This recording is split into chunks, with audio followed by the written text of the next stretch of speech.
present you the first appetizer from the kitchen. We have a little bit of chili oil, olive broth with chaquinarto. Chaquinarto is roasted corn flour.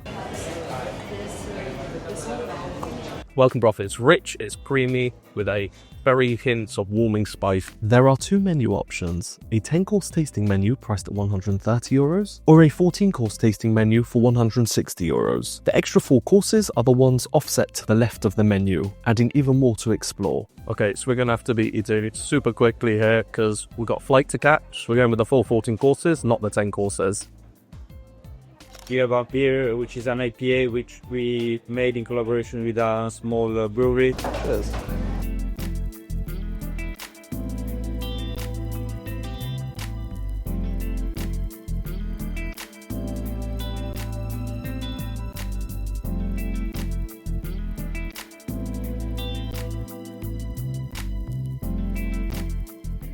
It almost had like texture of meringue, really light, crispy, that lovely creaminess coming from the pate in the middle. That was fresh, the crunch from the cucumber, and a burst of citrus. It's also amazing to watch everyone in the kitchen just quacking perfect symphony, and it's very quiet. It's all shouting, it's all barking order. The dining room is very bright, well lit.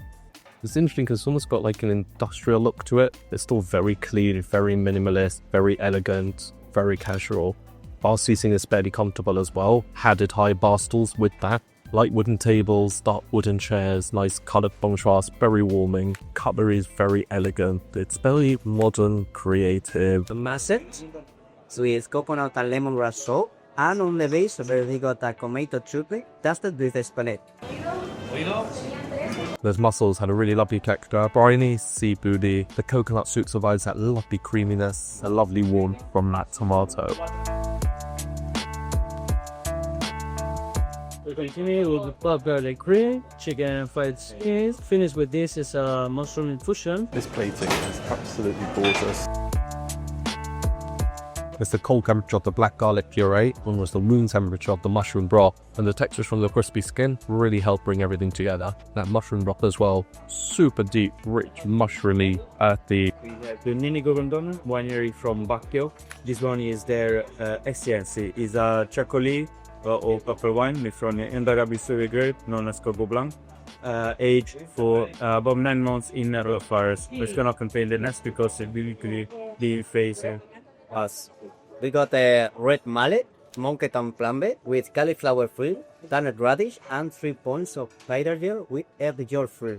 So far, I've got to say, the presentation on every single dish is so intricate. Plateware they're using is really, really lovely. Just cutting through that dish, you can already tell the texture burn. There's a little crispiness on the skin.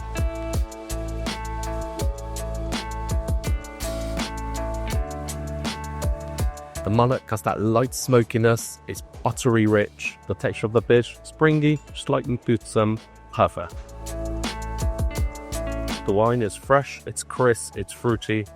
I would say the service is very casual, it's very laid back. Water glasses not being topped up, spike plates being sat on the counter now for a couple of minutes. Next up is oysters. Don't know how I feel about that. I'm not crazy on oysters, especially not raw ones.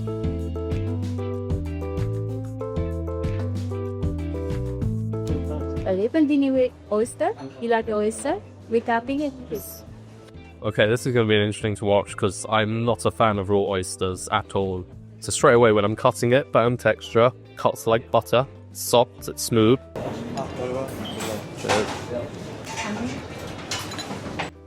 Okay, so it's not raw, it's warm, very, very lightly cooked. Firm, it's snappy. I'm so happy this pistol really takes that brininess, sliminess, fishiness away from that oyster. Last time I've enjoyed an oyster that either isn't deep fried or broiled, covered in cheese. Those little bits of pickled vegetables underneath give a different texture. It almost distracts me from that texture of oyster, that slimy ass. But honestly, I actually really enjoyed that. Aside for the last bite, there was just that thinner piece at the top, which was slightly overcooked. It was rubbery, it was chewy. Chargure de of the local spider crabs with salcuret herb yolk, crunchy seaweed scales, and nori seaweed. Here I recommend is right there. Make sure taste. I know I've said this a couple of times now. The plateware and the cutlery, it's my kind of vibe. It's so perfect. Very minimalist. The richness and the creaminess from the egg yolk, stringy texture up in the crab, that slight brunchiness coming from the fish skin flakes. Got that deep, rich, umami flavour. Very heartwarming. Oh, I mop that up with a bread. I have completely wiped that plate clean with a bread. Welcome to the Clean Plate Club. It goes Alvarinho, made by Eladio Signoria Barpas. Pork in Galicia is actually an orange wine, bit more exotic nuances, very new still is quite aromatic. 3 years of age on the list, with quite kings. These are all natural wines. So this one is fairly, well, actually the one before as well is natural on low intervention. Probably just a bit of sulfur and bottling just to serve it. This one don't think it does any sulfur to go. Probably just a minimal at the bottom just to make the wine last. That is interesting for an orange wine. Generally, they seem to be very sweet. This is it's almost like the last one. It's fresh, it's crispy, it's slightly acidic, not too sweet. We continue with an Arcinian Mountain dish. It's a scallop cured with kombu seaweed for 2 days. And on the base you make that charred slew. Also on the top we dusted with the own kombu seaweed. Here is the scallop. I'm excited for this because I love scallops. This cutlery is interesting. That broth is sweet, it's thick, it's rich. Or slight pepperiness, yeah?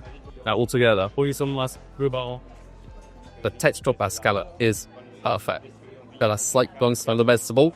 Light bitterness coming from the swift chards, and broth is velvety, it's creamy, it's very delicate. You guys can watch the chefs what's undone.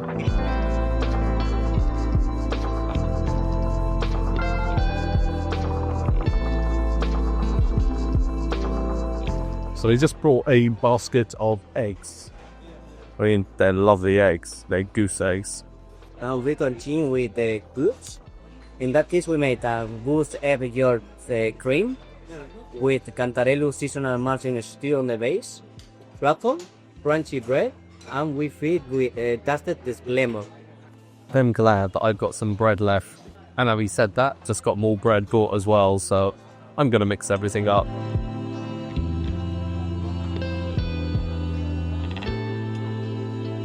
I thought the last egg dish was good. This has a different kind of creaminess. This is more of a rich creaminess. It's decadent, it's rich, it's indulgent, it's creamy. It just completely coats your mouth. You get the earthiness from the mushrooms coming through to really help balance that rich creaminess, like a sponge. On the bottom, we have caramelized onion in red wine. In the middle, we have a royale. It's a texture similar to a flan, but salty. There was the sweetness from the caramelized onion, there was the earthiness from the sweet, there was the brininess from the caviar. Although I must say, the caviar is the greatest of quality, the beads on that bake. They did say it's a local Spanish caviar. It's rich, it's creamy, it's decadent, the texture is almost a mousse-like texture. And then to wash it down with that beef wine broth in a glass. The only way to describe that is sauce from a beef bourguignon, except an alcoholic's made it and really slipped with a wine. You really get that acidity, the fruitiness coming through, and it really helps balance out all the fattiness coming from those intense, rich flavors. You cannot make this up. My glass was empty for 15 plus minutes. Here we got Tempranillo, of course, most famous, most planted grape in Spain. Blend with a bit of Grenache and Mencia. This will be a bit rustic, a bit finer, we say, a bit fresh. Next course is a confit aubergine. It's also infused in red tea. In the middle, we have a chine tartare. To finish this dish, we have a wafer made with the skin of the aubergine. After having that aubergine dish, just tasting the wine, it seems to be slightly chilled. Here with our bone marrow fade, and on the top, potato chip spiced with ras el hanout. Ras el hanout, it's a mix of Moroccan spices. You have to see this jiggle. So it's not going to be too fatty. This is like a thick slab of bone marrow.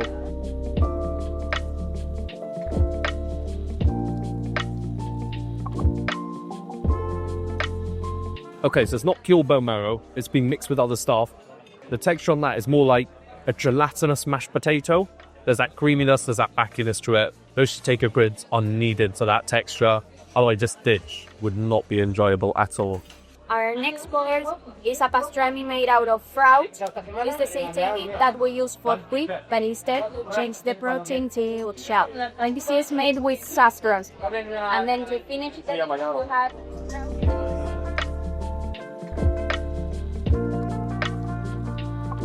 The trout roe not only adds a saltiness and brininess, but also adds another texture to that really snacky, gelatinous texture of the fish. Next up, charcoal grilled sweetbreads, spiced emulsions, honey, balsamic, soy, and mustard. As soon as you bite into it, you get that toothsome, crispy outer texture, get a slight smokiness coming from the charcoal grilled flavor. Then as soon as you add the various emulsions, you get the acidity from the pickles, mustard, deep, rich umami from the aged honey, soy, and balsamic reductions. I really enjoyed that dish.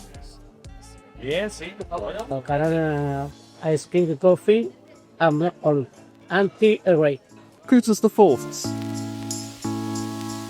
The texture alone on that banana ice cream, it's creamy, stretchy. Subtle banana flavor, I'm not a huge banana fan. The crunchiness from that coffee crisp, that earthiness coming from those olive oil, little kind of caviar pearls were they? I'm not sure what they were made of. It wasn't spherification progress because always had to kind of chew to it like tapioca pearls. Obligatory espresso.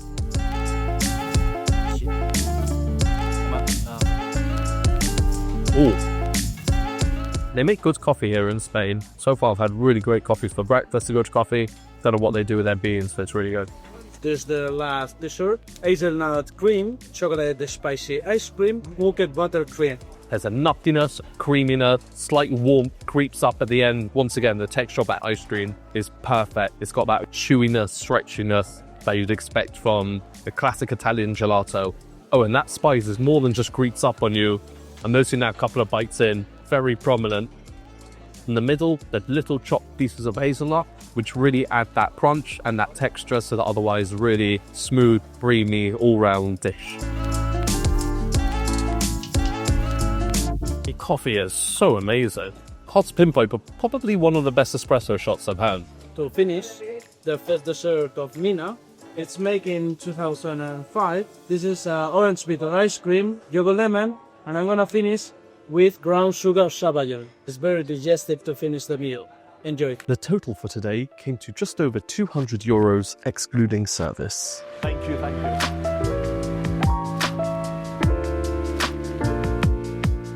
In short, today I was meant to be dining at Afamendi. Yesterday they cancelled, so I had to find a last-minute replacement. This was the place that came up. The one thing that stood out for me was the plating. Every single dish, without exception, the presentation was the number one thing. Every single dish was intricately plated. It was all absolutely beautiful. The flavors and textures as well were also amazing. The service, it was casual, relaxed, slightly laid back. It wasn't that attentive. My water glass wasn't filled up, or I'd finished eating a dish and it had just been sat there for a good few minutes. The food was absolutely lovely. I think it lacked in other areas. In terms of the decor, it's very modern, sleek, minimalist. There's both light and dark tones. It has an industrial look that's been covered up. The staff all worked very harmoniously, very quiet. The chef seemed to be pretty shy as well. He did come to present one of the desserts, but other than that, didn't say a thing. Yeah, I think that about wraps it up. Enjoyable experience. And if you find yourself in the Basque region, I would highly recommend coming for a visit. And even with the time constraints, I'm glad I still managed to taste the 14-course tasting menu and not just experience the 10.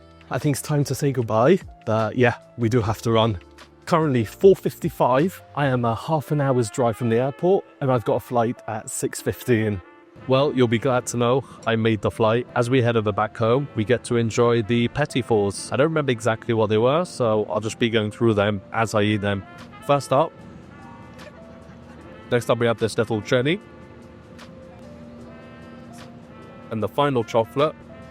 Out for the last bite of today's meal. I know it's not at the meal. It was all one long journey. Kind of almost looks like a Madeleine, but they said it wasn't. Here's to our last bite. Cheers. The texture is quite different. As opposed to it being spongy, it's almost kind of sugar crystallized, slight chewy to it, has more of a texture. Back to Ari from the summary walking. And as usual, on to the next one. Goodbye.